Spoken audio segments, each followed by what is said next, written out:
नमस्कार, आप सभी का स्वागत है आपके अपने चैनल में। आज मैं लेके आई हूँ विवाह पंचमी पूजा विधि घर पर किस प्रकार से करते हैं के बारे में। चलिए शुरू करें। थोड़ा सा अक्षत लेके हमने इधर पाटे पे रख दिया है आसन बनाने के लिए, थोड़ा गणेश जी के लिए और थोड़ा सा हमने इधर फोटो पर रखने के लिए राम जी और सीता जी के लिए, और थोड़ा सा फूल हम इस तरह से बिखर देंगे। अब उसके बाद हम जो राम भगवान दरबार में खड़े हैं, सीता भी दरबार में खड़े हैं, उस प्रकार से आपको ये इस तरह का फ़ोटो आपको लेनी है।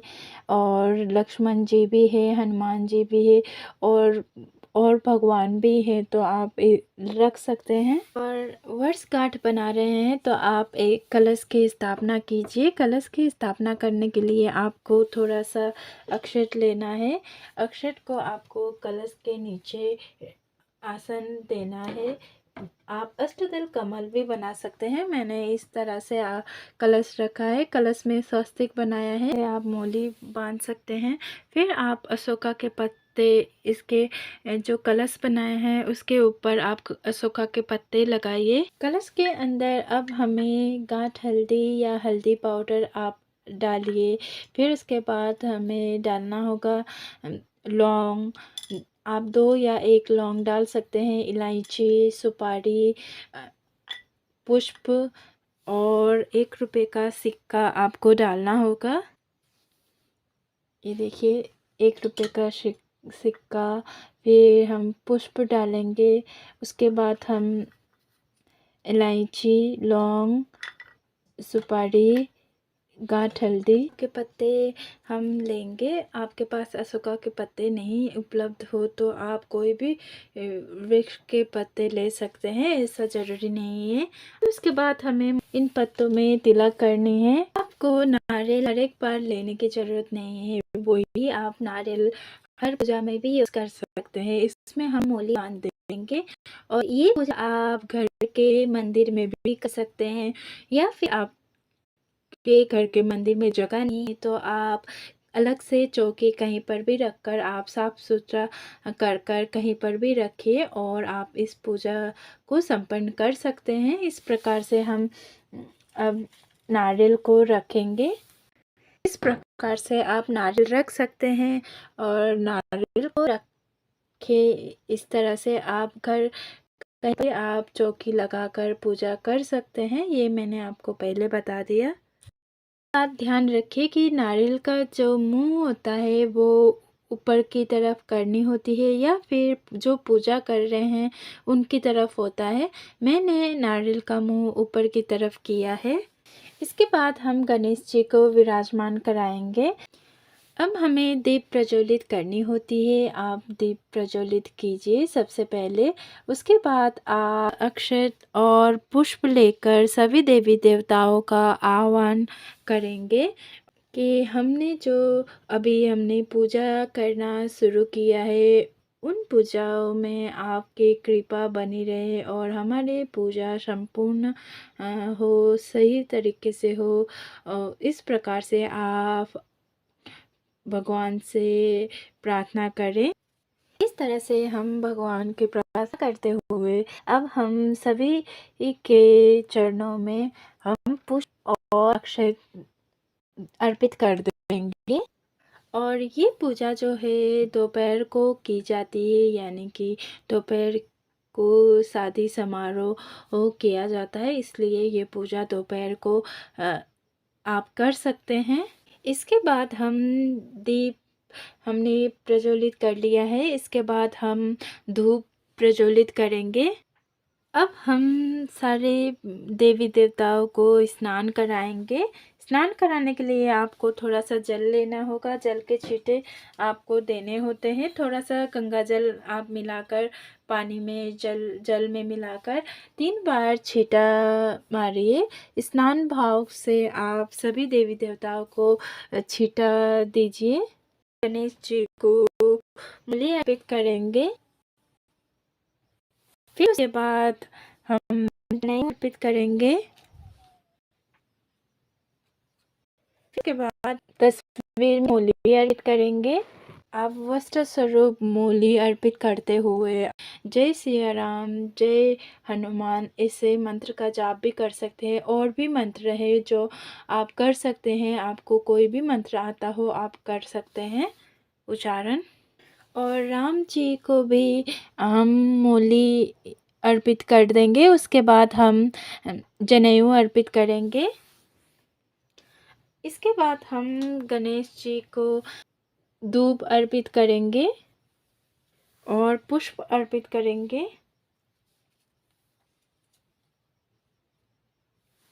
फिर उसके बाद सभी को पुष्प अर्पित करेंगे। उसके बाद हम गणेश जी को चंदन से तिलक करेंगे। फिर राम जी को, लक्ष्मण जी को,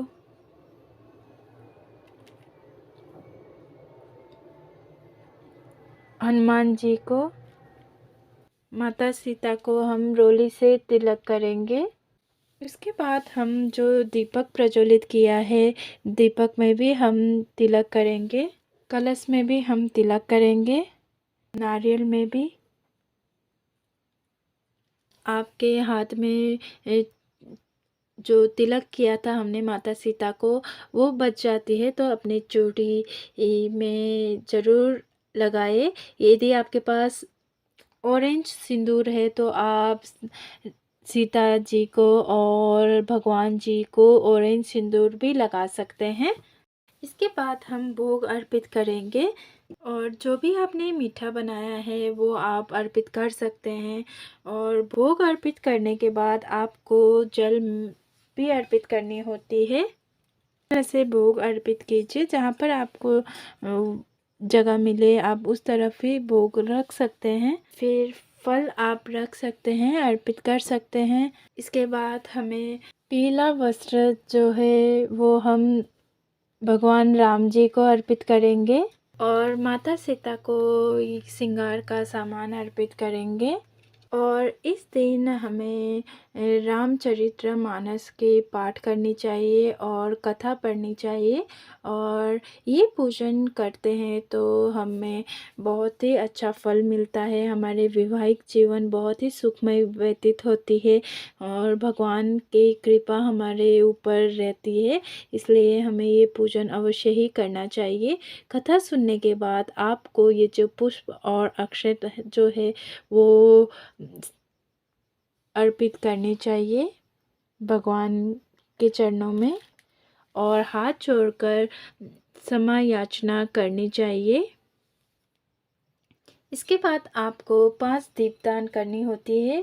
शाम के समय आपको 5 दीपदान अवश्य ही करना चाहिए। ये बहुत ही शुभ माना जाता है। आपको 5 दीपदान अवश्य ही करना चाहिए। आप सरसों के तेल में भी दीप जला सकते हैं या फिर आप तिल के तेल में भी दीप जला सकते हैं। आपको 5 दीपदान करनी चाहिए। आप सरसों के तेल में भी कर सकते हैं और तिल के तेल में भी आप कर सकते हैं। इस तरह से दीप आप जला सकते हैं, प्रज्वलित कर सकते हैं। दीपक का पूजन अवश्य ही करना चाहिए और उसमें हम तिलक अवश्य ही लगाएंगे। इस दिन आपको ध्यान रखें कि आपको पीले वस्त्र पहनना चाहिए और जो हम भोग अर्पित करते हैं वो आपको खीर अवश्य ही बनाना चाहिए। इस दिन आप बना सकते हैं या फिर आप मीठा भी रख सकते हैं। कोई मिठाइयाँ भी आप बना सकते हैं। मीठा अवश्य ही रखना होता है। अब हम आरती करेंगे। आपको आरती करने के लिए आप छोटा सा कपूर आप लीजिए, फिर आरती कीजिए। आपको ये ध्यान रखना है कि ज़्यादा बड़ा आपको वो कपूर नहीं लेना है। कपूर की आरती करनी है। सबसे पहले गणेश जी की आरती करनी है, फिर उसके बाद राम जी और सीता जी की आरती करनी है और सभी देवी देवताओं की आरती आपको करनी होती है। और इस दिन हो सके तो आप राम सीता जी की मंदिर अवश्य ही जा सकते हैं, संभव हो तो। ऐसा कहा जाता है कि इस दिन यदि किसी की विवाह नहीं हो रहा है, रुकावटें आ रही है, तो इस दिन आप पूजन करते हैं, तो व्रत रखते हैं, तो अवश्य ही विवाह हो सकता है। और वैवाहिक जीवन में समस्या आ रही है तो वो भी दूर हो जाता है, ऐसा कहा जाता है। इसलिए ये पूजा अवश्य ही कीजिए। आरती करने के बाद हमें थोड़ा-सा जल हाथ में लेकर हमें जल का छींटा देकर मिनस करना है, मिनस देना है।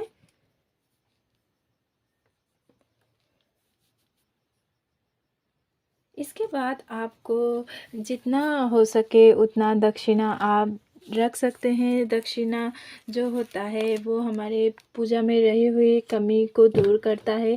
ये दक्षिणा किसी ज़रूरतमंद को दे सकते हैं, दान दक्षिणा।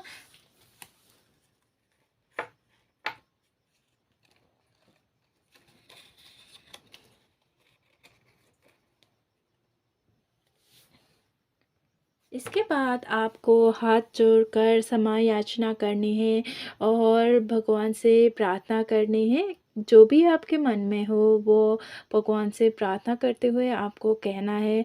आपकी इच्छा अवश्य ही पूरा करे, ये आपको कहना है। और फिर उसके बाद आप पूजा करने के बाद 3 बार ढोक कीजिए। जो चौकी हमें उठाना होता है वो हमें अगले दिन उठाना होता है, उसी दिन नहीं उठाया जाता। और आज के दिन हमें ता बिल्कुल सादा भोजन करना चाहिए। ज़्यादा भोजन जैसे मांस मछली का सेवन नहीं करना चाहिए, अंडा, प्याज, लहसुन का सेवन नहीं करना चाहिए। बिल्कुल सात्विक भोजन का ही सेवन करना चाहिए। और जो ये सारे फूल वगैरह है उसे विसर्जन एक गमले में कर सकते हैं। और ये जो भोग प्रसाद आपने लगाया है वो सभी परिवारजन में आप बाँटिए। और ये जो श्रृंगार का सामान है आप किसी को दान दे सकते हैं या फिर किसी सुहागन महिला को आप दे सकते हैं।